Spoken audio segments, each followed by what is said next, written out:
le lâcher-prise et le rapport avec la musique. Alors, pour moi, le lâcher-prise en soi, c'est une notion qui est floue. Et surtout, il n'est pas facile d'établir un lien avec la musique ou les vibrations sonores. Du moins au premier abord. Et pourtant, tout est vibration. Et toute la psychologie est construite comme la musique. Je préfère donc parler de la notion d'acceptation. Accepter une chose, une situation, eh bien, c'est généralement accepter une émotion forte. Et pour cela, il existe une méthode puissante pour t'aider à avancer. Cette méthode, c'est l'acceptation vitale. C'est la pratique d'accepter des choses que tu ne peux pas changer. Je dis bien la pratique car c'est bien un entraînement à réaliser. Cela signifie reconnaître que tu ne peux pas toujours lutter contre les choses. Parfois, il suffit simplement de laisser aller quelque chose. En musique, cela revient à ne pas juger les notes que tu écoutes, même dissonantes. Donc, eh bien, d'accepter tes ressentis à ce moment-là. La musique est telle qu'elle est de toute façon, telle qu'elle a été composée. Donc, lutter en l'analysant pendant l'écoute est inutile, du moins, en tout cas, ce n'est pas la bonne méthode. Car ton cerveau, de toute façon, va naturellement essayer d'anticiper les notes suivantes, créer une forme de cohérence entre les notes, et donc de créer du sens. Mais c'est un sens relatif par rapport à ce qu'il connaît déjà, par rapport à ce qu'il a déjà expérimenté. Or, tout l'intérêt de la musique est justement de se laisser traverser par elle pour en avoir une écoute vibratoire intérieure, une compréhension profonde dans tout ton corps. N'oublie pas que la musique est le langage des émotions. Nous avons par habitude culturelle et éducative une lecture erronée de nos émotions. Nous croyons que la peur, la colère, la tristesse, ces émotions que nous qualifions généralement de négatives, eh bien, altèrent notre joie d'être en vie. Mais c'est oublier que toute émotion contient une information qui, certes, nous rappelle notre vulnérabilité, mais en même temps nous mobilise. Lorsque j'ai peur, par exemple, eh bien, cette émotion me signale que je suis en danger et ce faisant, eh bien, me donne les moyens d'y faire face. Contrairement à ce que nous pensons souvent, l'émotion, même douloureuse, ne fragilise pas notre amour pour la vie. Elle nous pousse à vivre. La dissonance ne fragilise pas la musique. Elle pousse l'harmonie à exister. Lorsque tu te sens désemparé, par exemple, identifie ce qui a déclenché cette sensation. Reconnais sa valeur et accepte que ce soit ta façon à toi de vivre cet événement. Accueillir l'émotion sans lutter contre ou la fuir, eh bien, permet de se laisser traverser par une information biologique, parfois déroutante, mais qui favorise le retour naturel de l'élan de vie. C'est aussi ce qu'on appelle la résolution harmonique d'une tension en musique. Peut-être que tu penses que c'est facile à laisser aller une chose, de l'accepter. Ça s'appelle parfois être juste paresseux.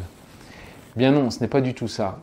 Si tu pratiques une acceptation vitale, tu dois être capable d'abandonner complètement des choses que tu veux, peut-être même plus que tout.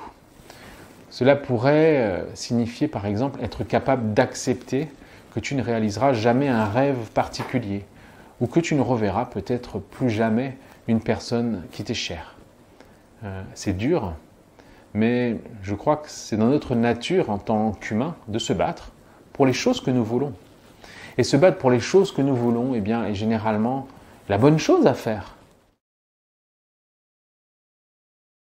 L'acceptation vitale ressemble peut-être pour toi à une dérobade, une évasion, mais c'est tout l'inverse. C'est difficile à faire, mais c'est puissant quand tu y arrives. Alors, qu'est-ce que l'acceptation vitale concrètement ? Lorsque tu fais face à un problème, en fait, tu as globalement 4 façons potentielles de réagir. Tu peux soit résoudre le problème, soit changer ta perception, soit être misérable, on va l'appeler comme ça, ou alors bien utiliser l'acceptation vitale. Alors premièrement, résoudre le problème, eh bien, ça c'est généralement la meilleure option. Évidemment, si tu peux résoudre le problème, pourquoi ne le ferais-tu pas ? Le truc, c'est qu'il n'est pas toujours facile de passer trop de temps et d'énergie à résoudre des problèmes que tu ne peux pas résoudre. Parfois, même si tu essayes fort, eh bien, ça n'arrivera tout simplement pas. Deuxièmement, tu peux changer ta perception. Tu peux commencer à voir le problème justement comme pas un problème du tout. Ainsi, plutôt que de te sentir irrité, par exemple, je ne sais pas, que ton train pour travailler soit encore en retard, eh bien, tu peux choisir d'être reconnaissant tout simplement, bien d'avoir un travail que tu apprécies. Utilise ce temps de retard pour penser à autre chose de plus constructif, pour prendre du temps pour toi. Bien sûr, cela peut être très difficile à faire et ce n'est pas toujours la meilleure réponse. Certaines choses, des fois, sont trop compliquées pour un simple changement de perception. Mais souvent, eh bien, cette façon d'essayer de changer ta perception est une méthode plutôt efficace. Troisièmement, tu peux être misérable. Si tu ne peux pas résoudre le problème et si tu ne peux pas changer ta perception des choses, eh bien, tu peux toujours pleurer sur ton sort. Beaucoup de gens font ça. Mais ce n'est pas vraiment épanouissant ni une bonne méthode. Ce n'est pas une bonne attitude. C'est là que l'acceptation vitale entre en jeu. Alors, utiliser l'acceptation vitale, ça c'est la quatrième solution. L'acceptation vitale, c'est en quelque sorte ton alternative à la déprime. Cela signifie céder à la réalité. Le problème est là, tu ne peux pas le résoudre, donc tu n'essayeras même pas de le changer. Cela ne signifie pas que tu dois t'en contenter et d'en être heureux. Cela signifie simplement que tu ne poursuivras pas une bataille que tu ne pourras de toute façon pas gagner. Je te suggère d'intégrer cette réalité. Oui, la vie a un côté tragique et il est parfois terrifiant d'exister. Mais choisis d'en faire une motivation supplémentaire pour apprécier le présent. Peu à peu, en fixant ton attention dans l'instant présent, sur l'ici et maintenant de ton corps et de tes sens, tu parviendras à ouvrir ton esprit à cette évidence salvatrice. Vivre est une chance. Disons que tu as découvert que ton petit ami t'a trompé et pour amplifier le problème, en plus, on va dire c'est avec l'un ou l'une de tes amis proches. Ça va toujours être une chose super difficile à traverser, mais tu choisis d'y faire face. Et c'est ce genre de situation vraiment émotionnelle et complexe qui est la plus difficile à accepter vitalement. Mais regarde tes options. Tu ne peux pas résoudre le problème, car il est hors de ton contrôle. Résoudre, sinon, pourrait signifier quoi? Obliger ton petit ami à rester avec toi et reconstruire des choses avec lui. Ça pourrait aussi signifier se venger de tous les deux. Mais aucune de ces choses ne résout réellement le problème. Il sera toujours là et rien ne sera jamais comme avant. Tu pourrais éventuellement, alors dans ce cas-là, changer ta perception. Si ta relation était déjà devenue malheureuse, tu pourrais décider de voir cette situation comme une bonne chose. Mais cela ne changera pas ta douleur, évidemment, et ne récupérera pas votre amitié. Tu pourrais alors rester misérable et en colère, troisième solution. Où cela te mènera-t-il? Ton ex et ton ami sont désormais ensemble, et finalement, tes autres amis les accepteront comme un nouveau couple. Tu n'auras pas à gérer tes émotions et ta blessure pourrait continuer dans ce cas-là à te consumer pendant des années. Donc ce n'est pas la bonne solution. L'acceptation vitale devient alors le choix évident. Cela signifie que tu pourrais t'éloigner de la situation sans essayer désespérément de résoudre ce que tu ne peux pas résoudre. Cela signifie que bien que tu te sentes toujours blessé, tu commenceras à guérir et à te sentir plus fort. Ces émotions sont puissantes et ton instinct est de les combattre. Mais les accepter, à un moment donné, c'est le seul moyen de les laisser partir. C'est un genre de lâcher prise, on y revient. Parmi tes grands souvenirs les plus importants, il y a la musique. Elle est le déclencheur de la mémoire affective, plus encore que les souvenirs olfactifs ou visuels. Alors que la vue est surtout le sens de l'intelligence, de la connaissance scientifique, de l'objectivité et de l'espace, l'ouïe est surtout celui de la vie intérieure, de la conscience, de l'expressivité et du temps. Au fond, l'acceptation est en quelque sorte une reconquête du temps. Si les arts plastiques sont des arts de l'espace, c'est-à-dire de la représentation visuelle, la musique est l'art du temps, c'est-à-dire de la conscience et de la vie intérieure. L'œuvre plastique est un objet, à la différence de l'œuvre musicale. Les notes sonores sont dociles au temps intérieur, tandis que la couleur est rebelle du temps. La peinture peut vivre dans l'espace en toute indépendance du temps, alors que la musique empoigne le temps de la conscience, lui fait vivre des sentiments aussi profonds et variés que l'ont été ceux du compositeur. Comme la vie psychique, l'écoute musicale est souvenir et désir.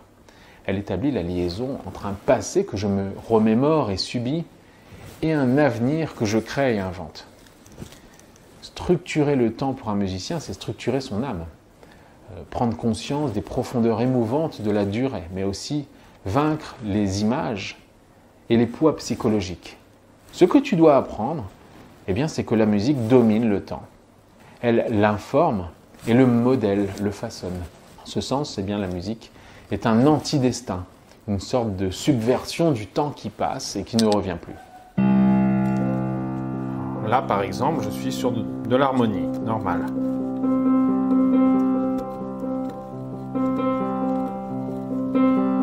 Maintenant, je vais créer un problème.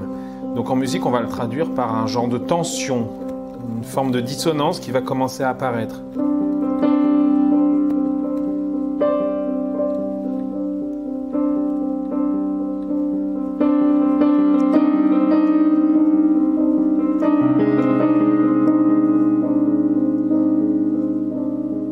Donc j'ai le choix numéro 1, la résolution.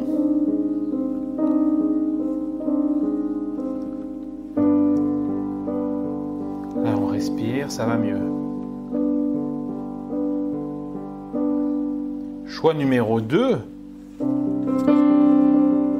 j'ai ma dissonance qui revient. Une note qui est normalement pas très agréable à l'oreille. Et qu'est-ce qui va se passer ? Je peux changer ma perception.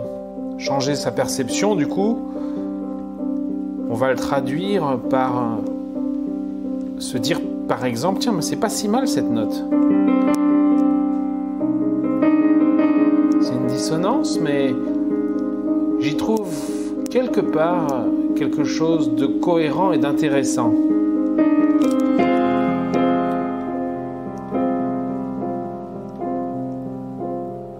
Cela va m'amener à une forme de résolution également.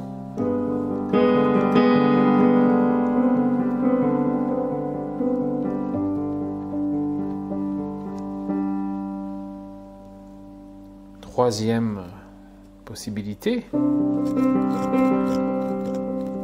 je crée la dissonance, le problème. Et là, je suis plutôt misérable.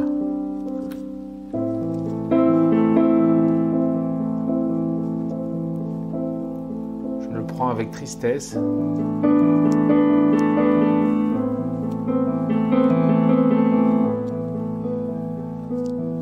Et je peux rester longtemps dans cet état.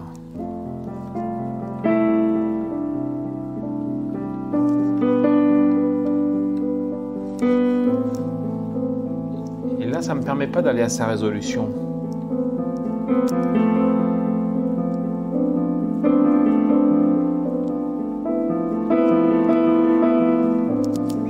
Donc dans une forme de tension puisque je suis toujours dans le problème. Alors que la résolution, ce serait ça. Là,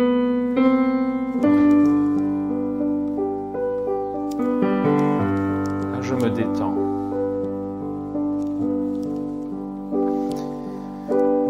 Et cette résolution, on peut l'amener par l'acceptation. Je recrée ma tension.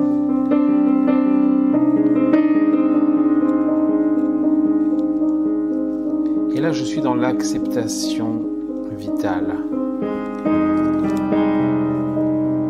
C'est-à-dire que je m'approprie cette tension-là et j'essaie de la transformer en quelque chose de mieux parce que de toute façon, je la subis.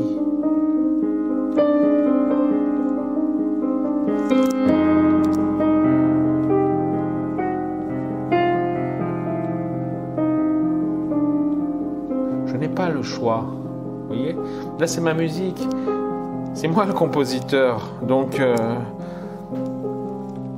t'es obligé d'écouter,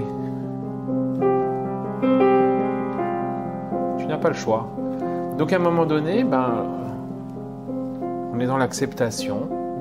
On va s'approprier tout simplement cette musique, cette dissonance, parce qu'on ne peut pas la changer. Et ça va me conduire à sa résolution.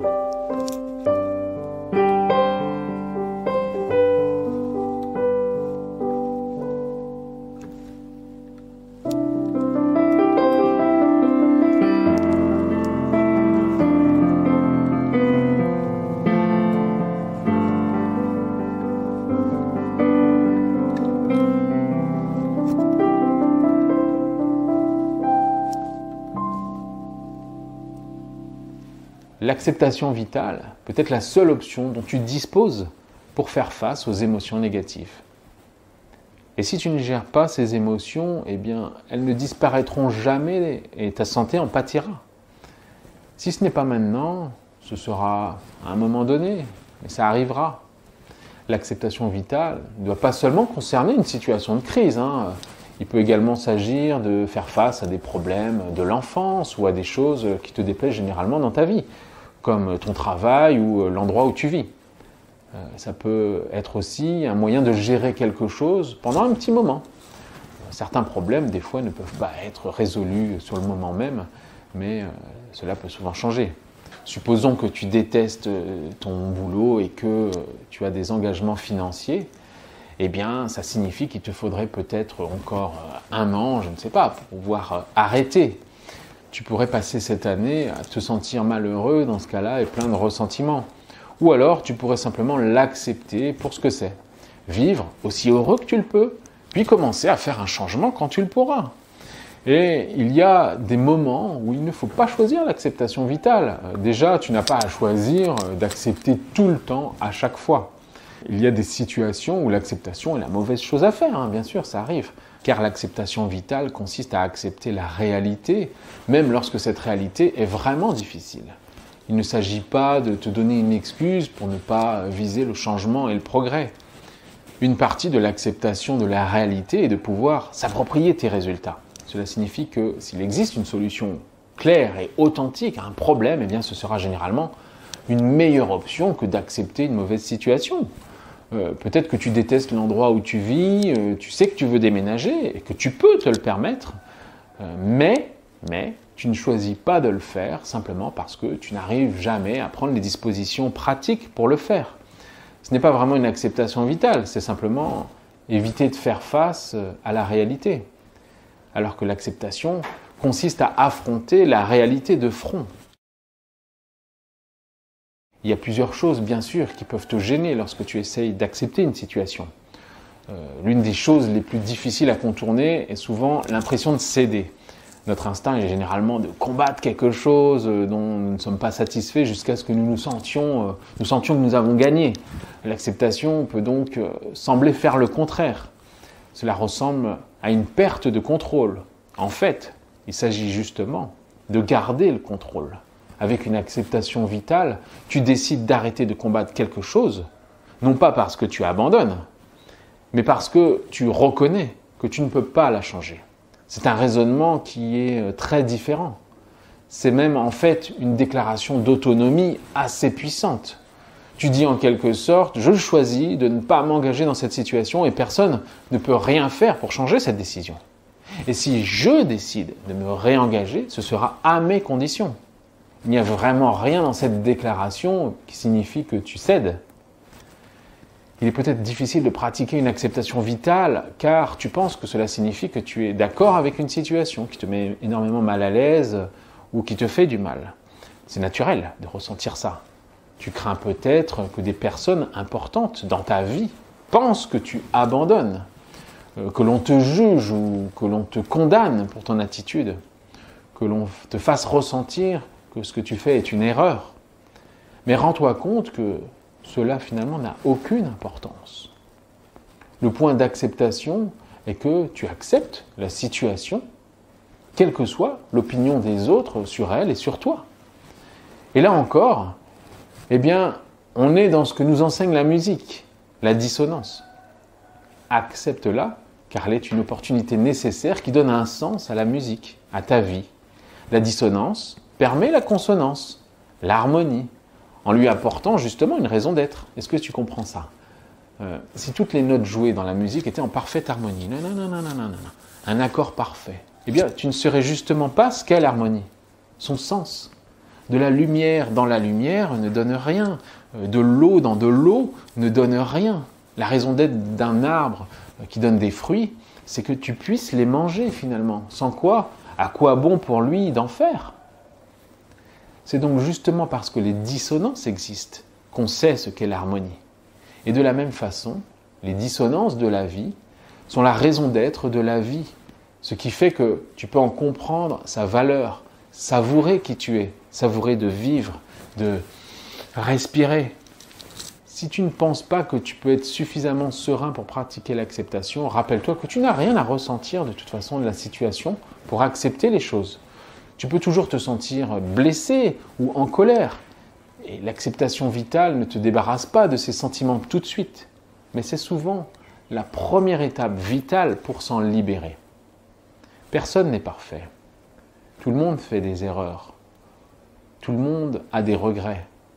Mais beaucoup d'entre nous passent une grande partie de notre temps à essayer de changer. Nous pensons souvent, si seulement je pouvais perdre du poids, ou si seulement j'étais meilleur en communication, ou j'avais plus confiance en moi, si seulement j'osais plus. Sois capable de t'aimer toi-même, même les parties que tu n'aimes pas ou que tu préfères changer. Lorsque tu peux le faire, arrête de mettre des barrières dans ta propre progression. Dis-toi la chose suivante. Je suis qui je suis. Et je vais vivre ma vie pleinement maintenant, plutôt que d'attendre que les choses changent. En conclusion, pour résumer un petit peu l'acceptation vitale, eh bien, tout le monde fait face à des problèmes difficiles, douloureux et compliqués. Tout le monde rencontre ou crée des dissonances dans sa vie, comme la musique utilise des dissonances. Chacun peut maintenant choisir comment répondre à ces problèmes. Et l'acceptation est un moyen de répondre à ces choses auxquelles nous ne savons pas généralement comment réagir. C'est une façon de faire face aux grandes émotions et surtout d'en guérir. Cela signifie que tu donnes à ton esprit l'espace dont il a besoin pour traverser ces émotions difficiles et passer par un autre côté. En plus d'accepter la réalité d'une situation ou d'un problème, eh bien tu peux décider de t'accepter toi-même vitalement. Et lorsque tu fais ça, tu acceptes que tu es qui tu es, plutôt que de vivre dans l'anxiété et le doute de toi-même. Et pour y arriver, tu dois être vraiment honnête avec toi-même. Tu dois être capable de te libérer de grandes émotions et parfois peut-être lâcher de grands rêves. Mais en faisant cela, tu te délivreras de la confusion et de la douleur émotionnelle, ainsi que de toute emprise extérieure sur toi. La musique touche tes émotions uniquement quand tu commences à ne plus l'analyser intellectuellement pour laisser place au ressenti de chaque vibration sonore qui te traverse. Je crois que, comme dans la vie, les meilleures choses arrivent souvent lorsque tu commences à lâcher prise.